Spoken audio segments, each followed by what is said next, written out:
welcome to everybody. Thanks for being here for week 2 of Equations, Smoke, and Horses. I am aware now, last week at the end of the service, I kept saying Equations, Smoke, and Fire, because you smoke and fire, smoke and mirrors, and I got caught in that. So whenever I do that, feel free to call me out, okay? That because you didn't say anything either, so it's both of our fault. But we're glad that you're watching. If you're watching online, we're talking about wisdom.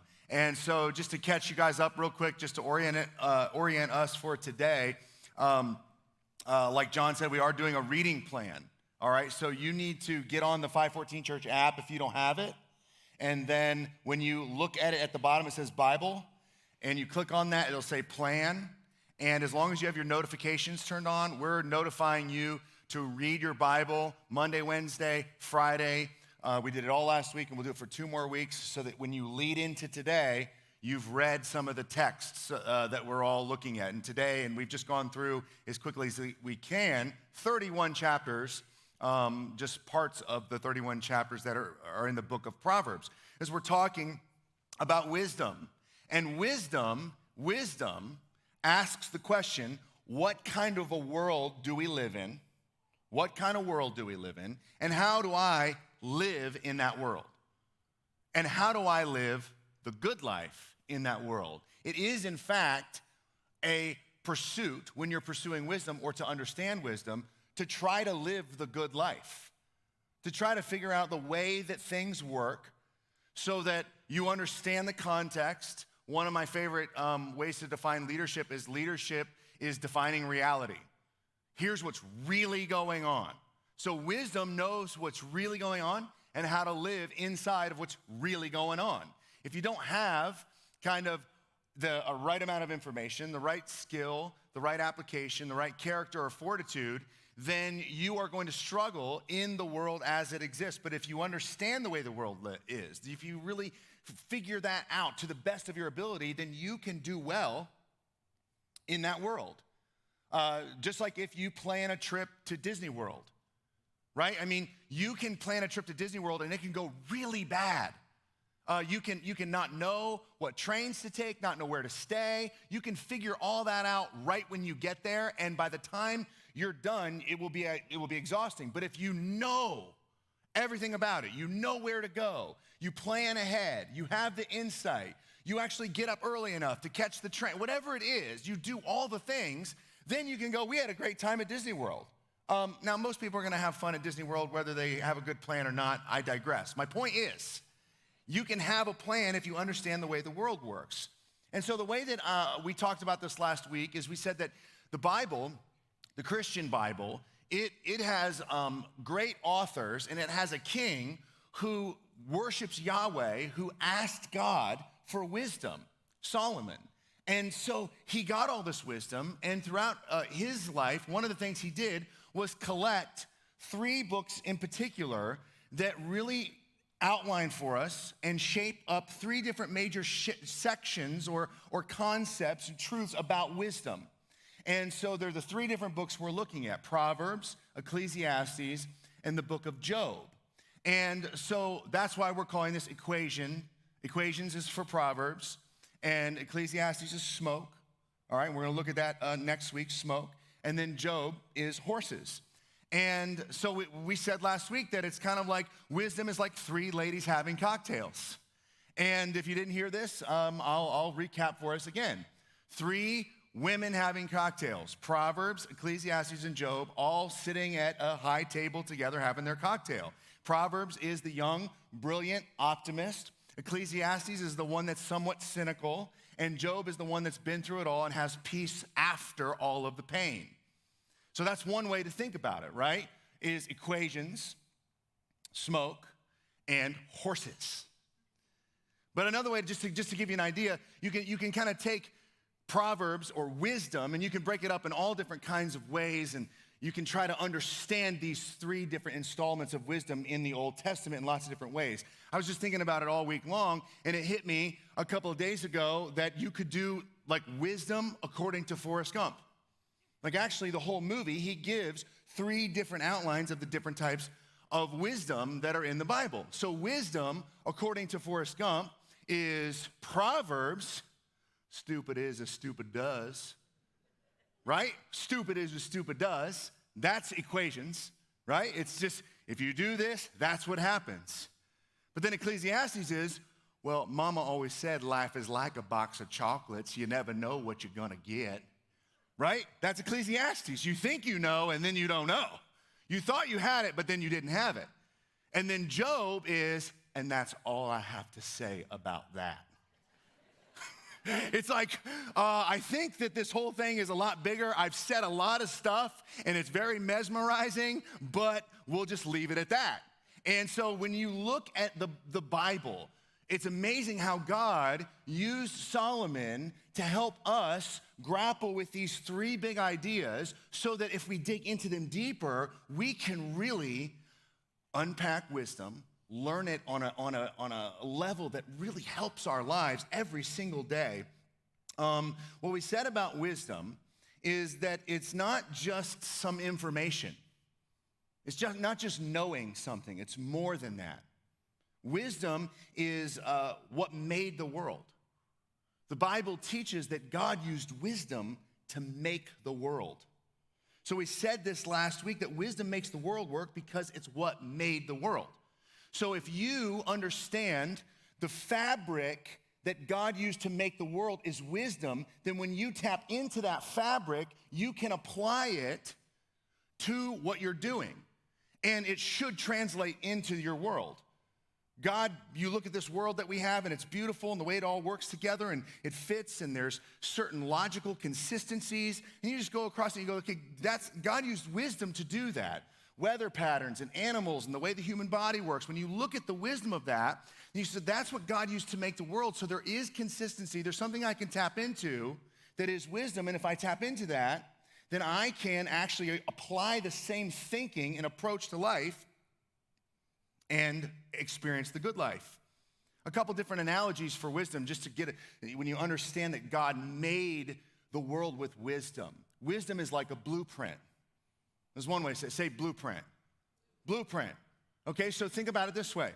If God made the world and the world is a house, all right, and then you're living in that world, and something is going on in that house, maybe there's a structural problem, maybe there's water leaking through the ceiling, maybe there's a crack in the basement, I don't know, maybe it's, the floors are wobbly, maybe it's too cold or it's too hot or whatever, there's not enough light. Wisdom is you look at the blueprint and you look at how that was all put together. And so when you see how it was all put together, then you can go into the house and start to fix it and make it the way it's supposed to be. Wisdom is the blueprint. It knows the way the world was put together, and it sees behind the scenes, and it goes, oh, I know how this all works. Here, we need to go underneath here and fix this and do that.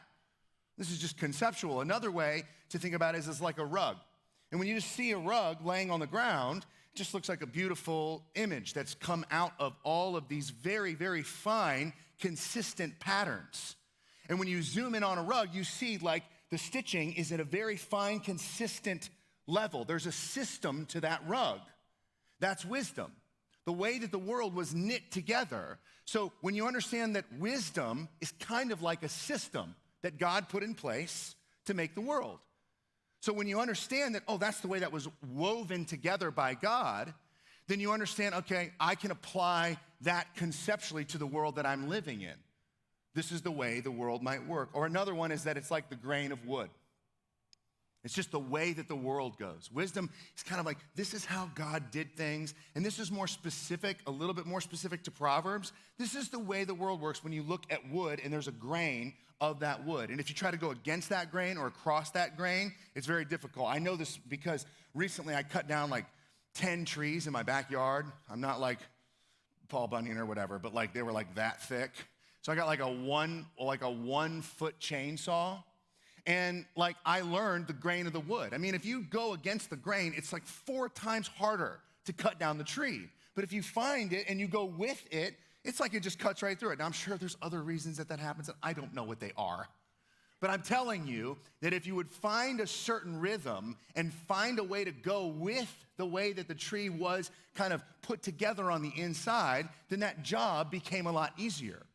And so that's the way wisdom is. When you understand the way the world works, the grain of the world, then you can make decisions to go with that grain, go with that flow, and you can have a good life. When we break down wisdom, it's got three parts that are important, and they all work together in relationship with one another. And we've talked about this, but the first one is information, knowledge.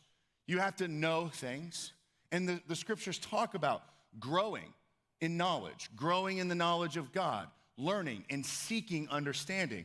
And then there's skill, which I would say is application. So this could be information and application, all right? You have the ability to take the knowledge and apply it to your life, all right? Now, a lot of times that's where wisdom stops. It's like people think, well, if I'm just really smart and I go to school and then I apply what I learned to my life, then, all things considered, I can have a good life. But the part about biblical wisdom that takes it to the next level, which I think is really, really important, is that there is also an integrity piece or a character piece that exists. And so God didn't just make the world with information. It didn't just give us a grain or a blueprint so that we can learn the application of that information and know what to do. He actually has a moral fiber that he's put in there of right and wrong. This is the way you should be. This is the way you shouldn't be. If you have wisdom, then you're not just knowledge, skill, and I do my thing and I'm successful. It's actually you believe there's a right and wrong that exists in the world. So if you start to break this up, real wisdom includes all three of these components. I've grown in knowledge. I know how to do what I'm supposed to do to live the good life, and I'm doing the right thing no matter what. This is where we a lot of times get tricked up. You might meet someone that you think is really, really successful, right? They're really smart. They know a lot. And then they have produced a lot. They're making a lot of money. They have the house. They have whatever going on. But then after 5 years or whatever, the IRS comes along and pulls away the curtain, and they've been cheating on their taxes. So up until this time, you go, man, this person is really wise. And God would say, do they look wise now? They didn't do what was right so they could save some money for themselves. And so wisdom says, I'm going to do and believe that there is a God that made the world, that says this is what's right, this is what's wrong. I'm going to live my life not against that grain, but I'm going to learn what it means to go with that. Do what's right, learn a lot, and apply it to my life. And anytime you go through this exercise, you can go, really, if you think about it, you might have somebody who lacks wisdom because they lack the skill, right? It's like they're smart, and they have great character, but they don't know how to put it all together. And so you might look at someone, man, they're so smart, they got straight A's, and they're just such a good person, but they just can't figure anything out.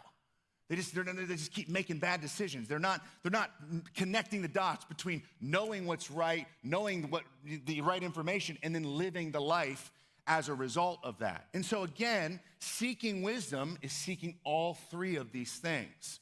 Knowing what God wants us to do, learning information, real data, academics, learning what life is all about, and then learning a way to live it out and apply it. So with Proverbs, we've called this equations. We're saying that the way that Proverbs is written is basically like an equation. It's basically like the author of Proverbs is saying, look, it's simple. You do this, and then you do this, you're gonna get that. Now, I want to is the best I can emphasize the power of Proverbs, the power of it. And a lot of times, especially if we grew up in the church, if you grew up in the church, you are going to hear some Proverbs. And even if you didn't grow up in the church, you're going to hear a little bit of what I say and be like, that sounds like common sense. A lot of it seems like common sense. But like they say, common sense, not that common. Because the power of Proverbs is not just in knowing the proverb. Raise your hand if you know Proverbs. This is not to make people that didn't grow up in the church feel like they don't know, but raise your hand if you know Proverbs 3, 5, and 6. You grew up in church, right? trust in the Lord with all your heart, lean not on your own understanding, in all your ways acknowledge him, and he will make your path straight. I learned that proverb growing up. That was like the one you learn. But just knowing that verse is not the power. Doing that verse is the power. Doing it.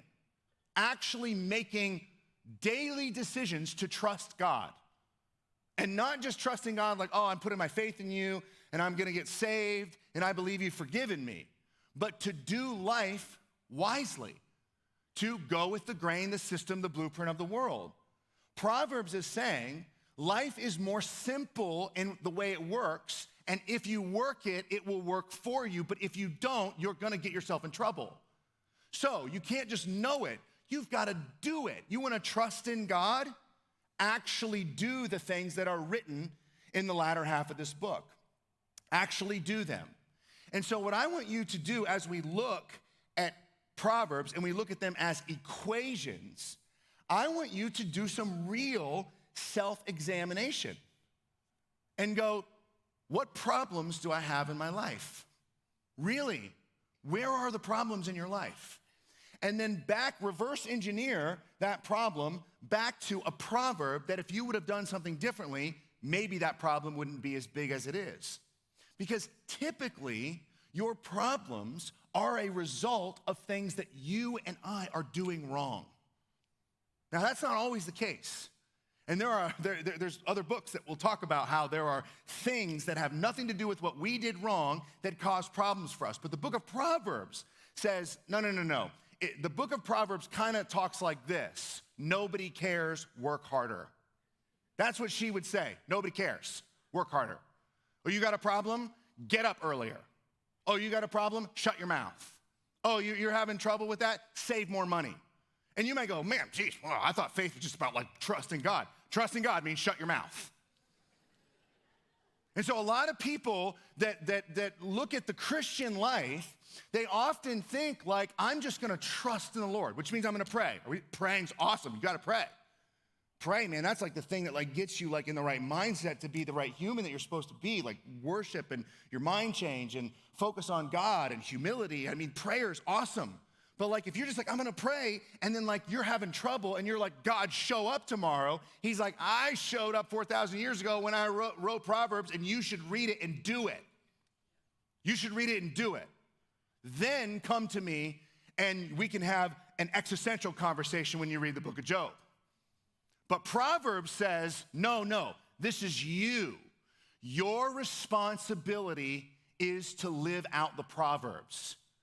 So that's a great word to associate with Proverbs, responsibility. Pick it up, man. Do it yourself.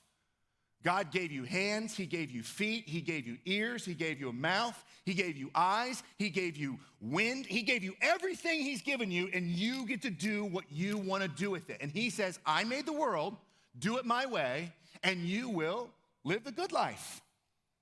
So what's so funny about this? Now this is what it's when we look at the Proverbs, we think that it's just some interesting, cool idea. Isn't that neat? Isn't that so neat? But it's not neat. It's insanely important. When someone shows up to me, and I live in the space of people's practical problems and how they interface with their faith. And usually what happens is everything's fine, and then there's a problem, and then they're wondering how their life interfaces with their faith. And usually, if I reverse engineer, it's the reason that you have this trouble is you're not doing some very basic, wise things. Someone comes to me with tremendous financial debt.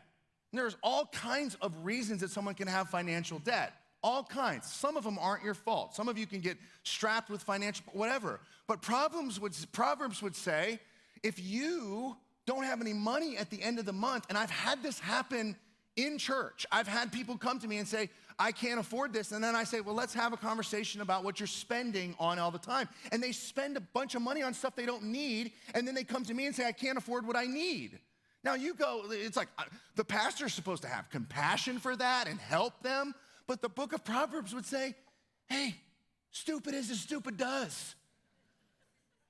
I mean, that is how she is. She's like, you're coming to me with a problem? Solve it.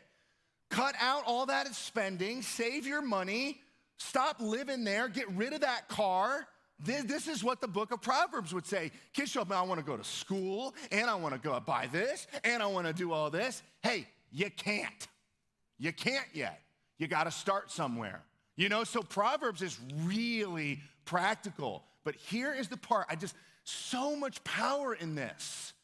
What is the will of God? What should I do with my life? Where should I go to school? Who should I marry? All this stuff. I promise this, that if you saturate in just these Proverbs, which these Proverbs do not exhaust the Proverbs of God or the wisdom of God, but just the ones in this book, and you actually do them, a lot of those big questions will become really clear and simple. You won't be wondering. The will of God's right in there. It's right in there. Gain understanding. I had a conversation this week. Gain knowledge. Someone's sitting with me, graduated from high school. They're wondering, what should I do next? I said to the person, well, if God told you had 50 years, you have 50 years to live. Would you take 4 of those and get a formal education? Absolutely. So what are you waiting for?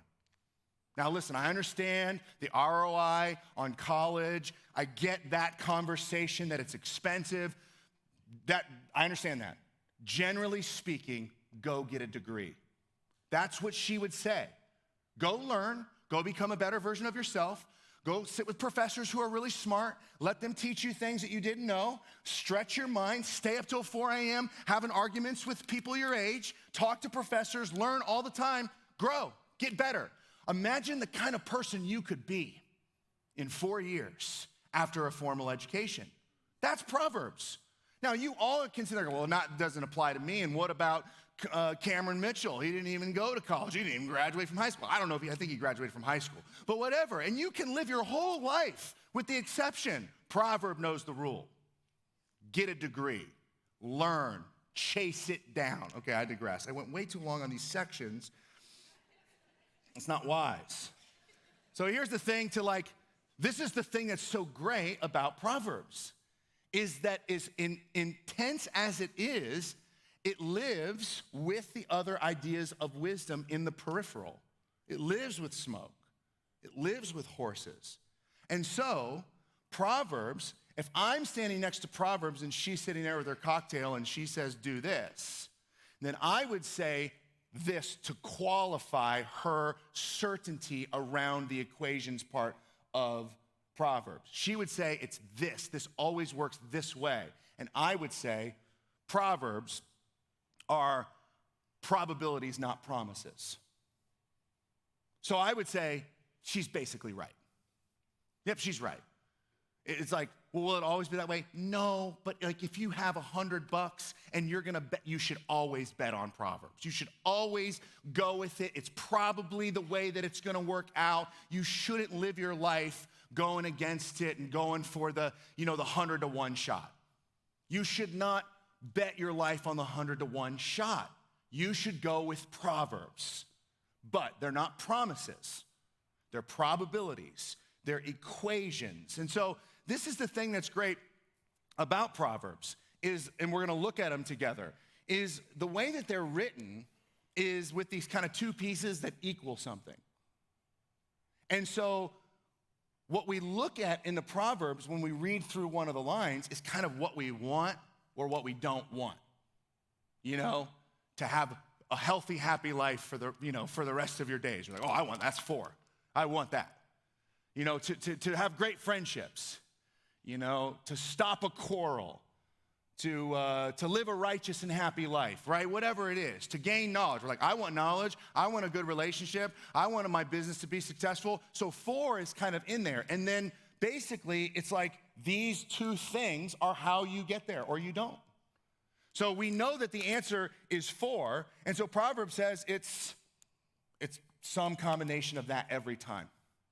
If you do 1 and then you add 3, you're gonna get 4. That's the equation. Live that way, think that way, make your life that way, and bet on it because it's probably the way that it's going to go. And the way that these probabilities are is like a proverb. One way to think of it too is like it's a pocket full of change. So as you gain wisdom, then you kind of have all this different change. And you know in your life, I want 4. I want happy, I want successful, I want a good relationship, I want, to live long, I want my kids, I want a good relationship with my kids. So what Proverbs is like, okay, I have all that, and now I've got all this change. And whatever scenario comes up, I'm gonna play the proverb I need to equal 4. It's like, okay, I know where this fits, and I know where this answer fits, and I know how to be quiet here, and I know how to save here, and I know how to wake up early here. It's like, I want to be successful, so wake up early in the morning and get to work. You know what I mean? It's like you have that in your pocket, and then you're going, what's next? I want to marry someone someday. Okay, well then I'm gonna become the person I'm looking for is looking for. I'm gonna work really, really hard at becoming the kind of person that they want, because then if they want me and I want them and we're looking at the same stuff, if I spend my whole life becoming what I want to become and think I should, then man, if I'm attracted to someone that's like that, that's a pretty good match. So I'm gonna keep putting, almost like when you were a kid and you went to Meijer and there was the 25-cent thing and then there was the 10-cent thing and then there was the horse that had the penny. Proverbs is all that pocket full of change. So you can show up to any situation and you have an answer that gets you to the wise outcome. That's a way to think about it. So we're gonna look at some. We're just gonna take an exercise for the last couple minutes here to actually unpack some of the Proverbs so that I can give you guys just some tools, because as you go through it and you're reading through, you need to slow down and think of them like equations and break them down that way. So what you're gonna be asking when you read every proverb, and the ones we'll do this today, is what does this say about the world? What does this proverb say about the world? And what should I do about it? What does this say about the world? And what should I do about it? Okay? And so what I want you to do as you're reading the Proverbs, just to reiterate, is do read Proverbs practically. Do read it practically. Solomon is saying this is how you actually live and have a good life. And then the other side of that same coin is don't over-spiritualize the Proverbs. Don't over-spiritualize them. So there's a bunch of Proverbs that say the righteous person does this, this, this, and this. And sometimes in the church we have the tendency to be like, well, if I'm saved and I'm declared righteous, I've been imputed, I've been justified, saved, sanctified, I'm saved, I'm righteous, therefore that means I'll get the answer. That's not what it means. It doesn't mean that because you're saved, you'll get 4. It means if you do 1 + 3, you'll get 4. And then because you've done 1 + 3, that makes you a righteous person. It doesn't mean you're justified by faith. It means you're living life well. So don't over-spiritualize it. God made the world. He made humans. He knows how this place works. He has the blueprint. He knows the system. He knows the grain. He knows the flow. And he says, go with me. Trust me with all your heart. Lean not on your own understanding. Do it my way. If you do life my way, your path will be straight. That doesn't mean sit around and go, God, tomorrow open up a portal and show me how to move to California. It's not what it means. It means if you do life God's way, you will walk a straighter path.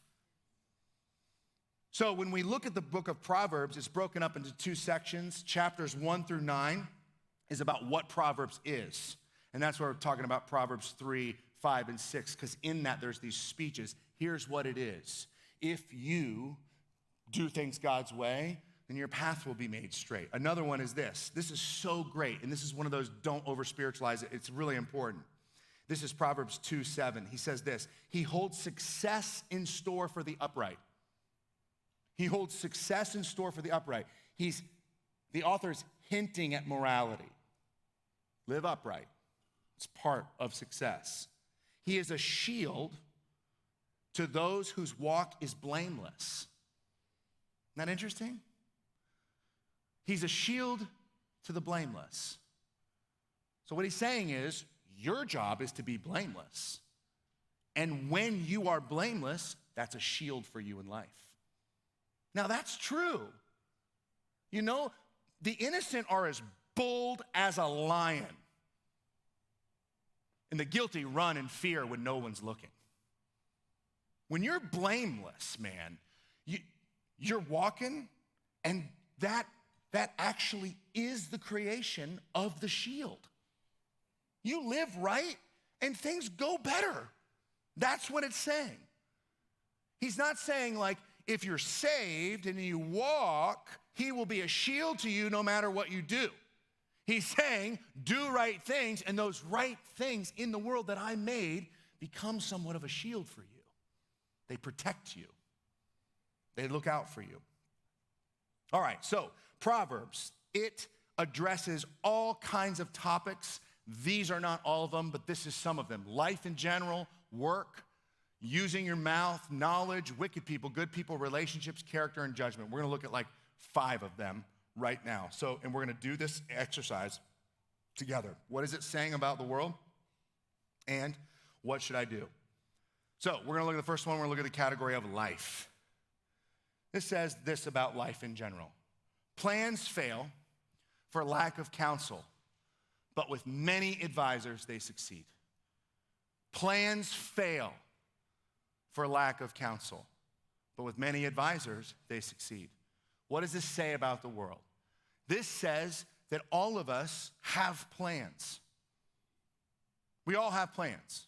Now, some of you are going, do you have a strategic plan? Is it like a 5-year plan? You actually have a plan every day of your life. You just don't write it down, and you don't articulate it, and you don't take time on it sometimes, and that's what a lot of people will do, is they will actually help you figure out how to organize your life. But what this is saying is that you can go through life on your own, and if you do, probably what you set out to do is gonna be a failure. But if you want to be successful in life, you need to go find people who are in front of you, have gone where you've gone, they know what you don't know. Ask them to tell you and learn from them. Now, you talk about a proverb. You all know that. But most of the time, when we get into a bind, I don't want to tell anybody I don't know what to do. One of the most powerful things you can ever say is, I don't know. One of the most powerful things you can ever do, that's what this is saying about life. People who are humble and go find people who know more than them about what they want to do, they find success in that way. Listen, this proverb is really how we built this building. I had a plan. I wanted to build a building. No clue how to do it. No clue. And you know what can often happen is you can go, I think that everyone expects me to know what to do, so I'm gonna act like I know what to do. That's not wise. Wisdom goes, I don't know how to raise the money. I don't know how to talk to individuals. I don't know how to put together a blueprint plan. I don't know how to do, and I go and talk to every person I know. Here's what this says about life. It says that successful people are curious and they ask tons of questions to people who are in places where they want to end up someday. You have to be a humble question asker. You want to be a teacher. You want to start your own business. The baseline of that is sit down and interview 10 people. Ask them how they did it. And you will learn how to do it. Not just sit around and pray about it. Not just sit there, God, show me. God needs your wisdom. Go ask for it. Just general about life. This is a fun one. This is about knowledge. Now, one of the things that the Bible does, you're going to start to read this and not hear me. This is such a funny proverb. Where are we going? Knowledge. Here's the thing about this proverb. This is multi-layered. One of the things that the author of Proverbs does is, and there's multiple authors in there, but one of the things they do is they have riddles. Because what they're trying to do is to get you to use your brain. Isn't that cool? They're trying to get you to think about things that if you actually spend time on them, you get to that spot where you go, I don't know what that's about. But in that exercise, it's almost like getting to a point of a negative on a workout. You know, you're like, I've done so much, now I'm done. Like, I just can't do anymore, but you get stronger with doing negatives. And so you do this, you sit and think about things and ask questions about things that are above you and below you and next to you. And when you really spend time in that way, you'll just be the kind of person that gets smarter. Here's kind of a proverb that is a platelet for the proverb. The greatest minds talk about ideas. Lesser minds talk about events. Small minds talk about people. The greatest minds are living in a space going, how? Why? Show me, lead me. I want to understand the way this works. Look at this proverb. You've already read it and you're laughing. Now this also, the way that the question that he's asking is specific, and it's kind of funny. He's asking you to think about the way motion works, right? This is a little bit exciting for church because he talks about sex. Because he's like, I don't understand that, and no one does. Nobody in here understands it. We all think we do. We have kids, but we don't understand sex. We spend our whole life trying to understand sex, practicing, whatever, but we don't get it. This is what he's doing. Think about the way the world works. It's really tough to figure out. There are three things that are too amazing for me. This is what wise minds do. Go up to ideas. Four that I do not understand. The way of an eagle in the sky. Can we talk forever about airplanes, right? I mean, I got to move on, but right? I don't understand how they work. They didn't understand how an eagle was soaring in the sky. It doesn't really make sense. Even if we know the physics of it, we're still all mesmerized by it. Lift and drag and what, huh? It's crazy that we're flying around in the sky right now. It's very recent in the human experience. You should still be mesmerized by it. If you're not, shame on you. The way of an eagle in the sky, the way of a snake on a rock. It's like, I mean, snakes are crazy weird. How do they move all that at once and then they go like this and they're fast? You start to put your mind around these things. How is this world put together? In the way of a ship on the high seas. You ever watch those videos of boats on the water and how they steer through waves and problems? And you say, man, how does this all work and how could they do that? In the way of a man with a young woman. How does that all work? One of the things Tim Mackey said is it's like, kind of the author's going like, you know, it's like crazy to think about it's really crazy to think about the way a boat works because it's weird to understand the relationship between a boat and then the oceans. And then some people spend their whole life figuring that out, right? And they're like people that go fishing and deep sea fishing and they drive barges across the water, whatever, they figure it out. And you're mesmerized if you ever get close to someone who really understands the way that a boat works on the water. It's amazing. You're like, you can spend your whole life and not completely understand. And you can spend your whole life on it and screw it up. That's why the guy is saying, go here. Go here in your mind. This is how we grow in knowledge. Chase after something that's mesmerizing. Climb up that ladder and figure stuff out along the way. But it's amazing to think about those things. And then he says, Tim Mackey says, and then it's like, how like a ugly, stinky guy ever gets a girl makes no sense.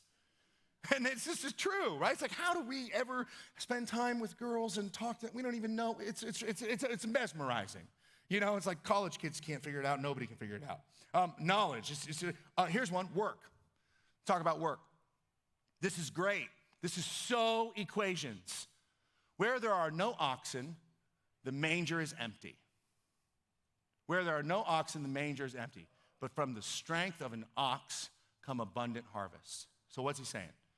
This is such a great proverb. This is the equivalent of Jack Nicholson in the original Batman saying, you can't make an omelet without breaking some eggs. Sorry for all of you that don't know the Michael Keaton version of Batman. But that's what he's saying. If you want a harvest, you're going to have a dirty barn. You're going to have a mess on your hands. Now, if you want a clean barn and no harvest, then just don't have an ox, don't work, and you'll have a really clean barn. You won't have any mess to clean up, but you won't have any harvest. Now, what the person writing is inferring is that everybody wants a harvest. Don't you want a harvest? Don't you want to get some fruit and vegetables? And don't you want to go to the grocery? And don't you want to provide? And don't you want to have the feast? And don't you want to pay for the things? And don't you want to live life and have the good life? During these agrarian times, like when people needed the harvest to survive, that's what he was saying. You can't have your cake and eat it too. If you want to get something out of life, you're going to have to work your tail off. You're going to have to work the ox's tail off. Now, that's great. We all know that. Doing it. What does that mean? That's wisdom. 6 a.m. You know what that means for a college student? A really hard life. You want to work really hard and have a harvest? You're not staying out till 10. You know why? Because you need more sleep than full-grown adults. You need to sleep 10 hours a night. How do you party and work hard and create a harvest? You don't. It's really, really hard. That's where the Proverbs go. So you come to the woman at the conference, she goes, I want to make a harvest, but I want to have my friends, and I want to stay out all night, and I want to get down, and I'm turned up, and I want to do it. I really want to do it. You're not, okay, well, how much sleep do you get? Like 5, 6 hours? Okay, well, that's your problem. Isn't that so funny? That is the problem. You're not sleeping. You have to sleep if you want to earn money. I know I sound like it's so simple, but this is life-changing stuff. A lot of us are still trying to figure this out. Our kids get all worked up, and we think, what, do they not eat or not sleep? It's the same with us. It's the same with us. You want to have a harvest, you got to work. This is a great one, judgment. This is so good. This is so good. I love this. This is the author going, you got to learn how people work.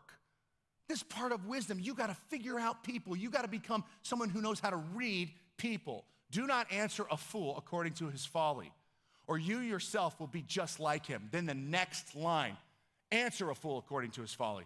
He says to do the opposite of what he just told you not to do. He says, don't answer a fool. Then he says, do answer a fool. It's on purpose. What is he saying? He's saying there are situations that you need to stay out of. There are situations where when there's a quarrel or there's a thing, if you get into that, you are going to be guilty by association. You're going to become part of the mess. But sometimes you could see a situation, a quarrel, and you might know, I could step into that and make a difference. And judgment is the difference between which one you choose. The ability to know when what you're going to spend your time on actually makes a fruitful impact. That is judgment. You know, it's so funny. Like, I don't even know why, but someone asked me, he's like, if you saw like a brawl between two dudes, would you jump in? And I was like, no. Only if there were kids around. Like, I'd try to get the kids away. But if two dudes want to go at it, fine. You guys are fools. But if I see two high school kids, you know, because I can probably take a high school kid, maybe two at the same time.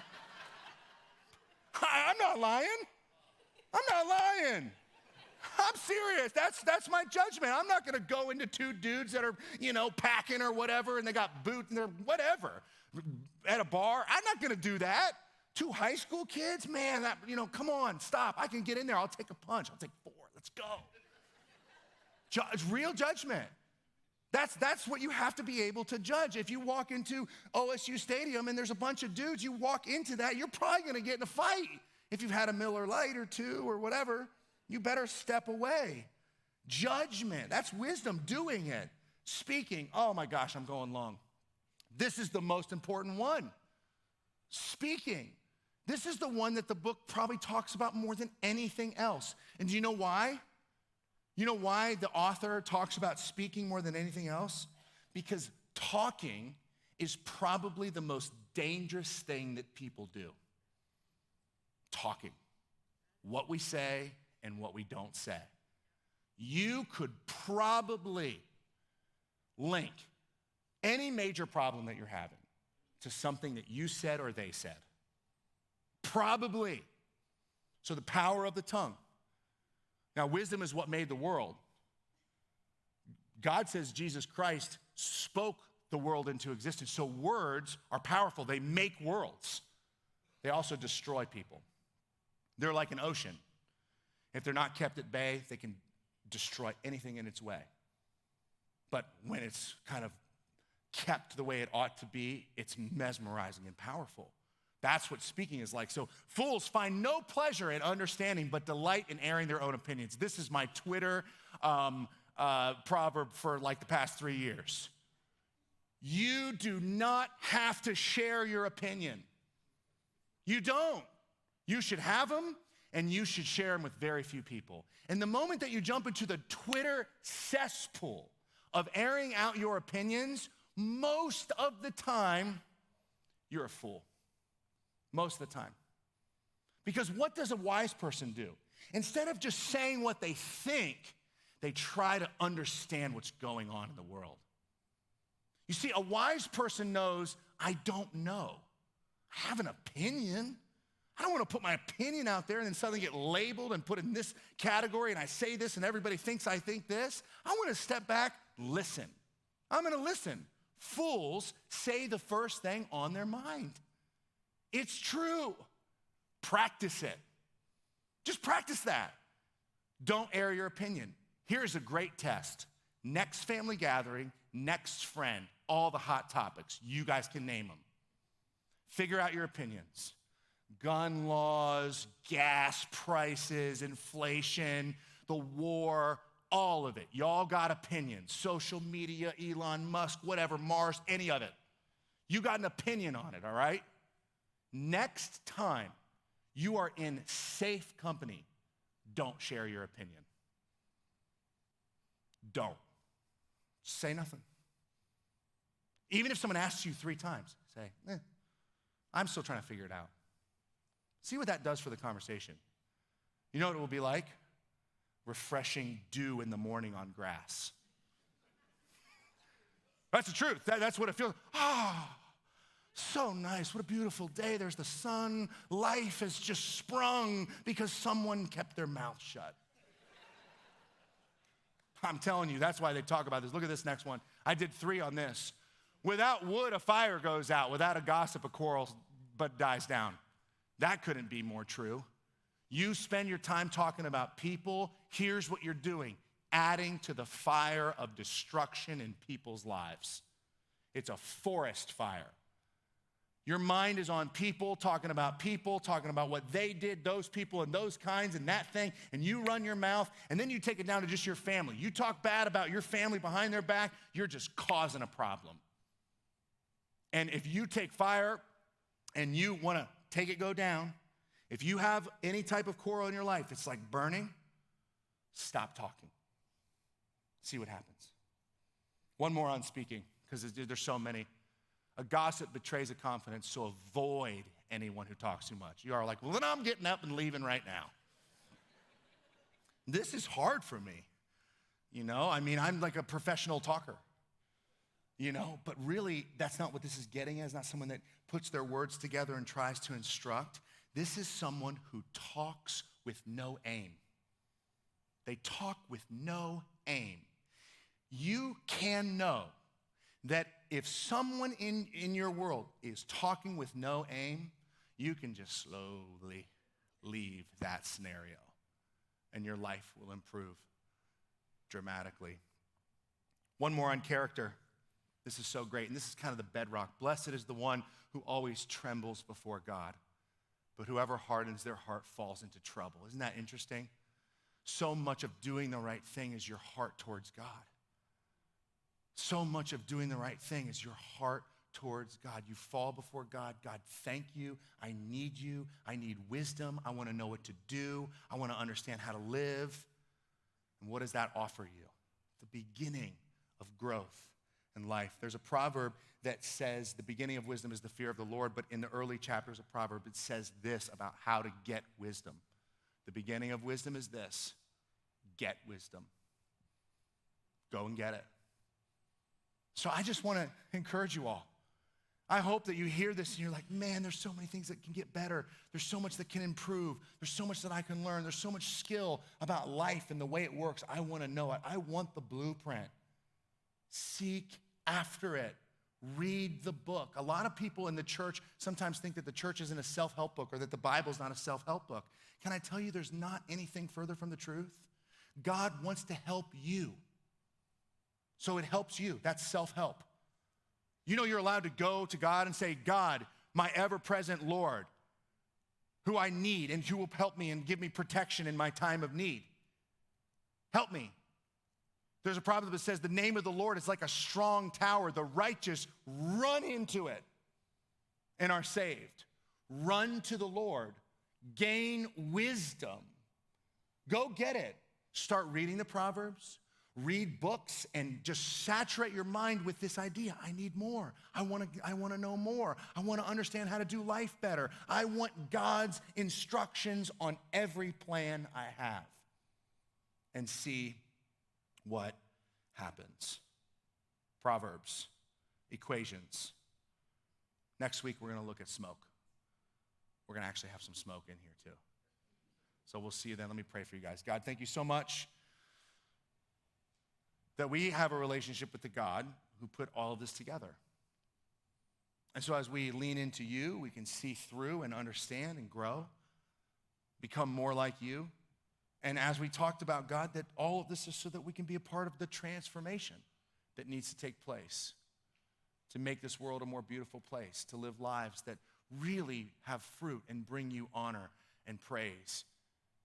God, help us not to just stop at being forgiven and knowing that heaven is somewhere in the future, but that heaven is part of the process and what we're supposed to bring about now.